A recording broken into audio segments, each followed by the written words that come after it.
હા, તો હરેશભાઈ આપણને શું તકલીફ હતી? મને આ મુઠ્ઠીઓ નહોતી વળતી અને પગમાં પિંડીઓ એટલી ફાટતી હતી અને ખાલી શરીર હતી કે 10 મિનિટે તો ઊભું થઈને હાલવું પડે ને પાછું 10 મિનિટમાં બેસી જવું પડે. બરોબર.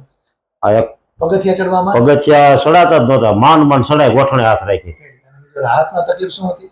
હાથમાં લોક થઈ જતી આંગળીઓ, અને એ કેવી લોક થઈ જાય કે આમ આંગળીઓ હાથેથી આમ લેવી પડે તો જ ખુલે, નકર ન ખુલે. બરોબર. આ કુદરતી 2 વર્ષ થયા. તો એમાં આપણે સારવાર કેટલી કરી?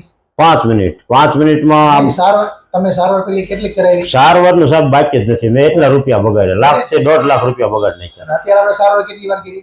10 મિનિટ. બરાબર, ટોટલ 10 મિનિટમાં મને એમ છે કે આ આંગળીઓ નવી નાખી શું છું, એમ આવ નોર્મલ થઈ ગયું બધું. પગ ને બધું? પગ હું આચું દાદરો ચડી આવ્યો, ઉતરી ગયો. નકર દાદરે ઝાલીને ઉતરવું પડે અથવા દિવાલનો ટેકો લેવો પડે, એવું થઈ ગયું. ચમત્કાર જેવું ફીલ થયું? હા, એમ લાગે કે આ સત્ય ઘટના શું છે, હકીકત આ ચમત્કાર જેવું થઈ ગયું. તો જો આપને પણ કોઈ આવી પ્રકારની બીમારી દુખાવો હોય તો એકવાર નીચે આપેલા નંબરમાં સંપર્ક કરી સુકુનમાં અવશ્ય વિઝિટ કરવી.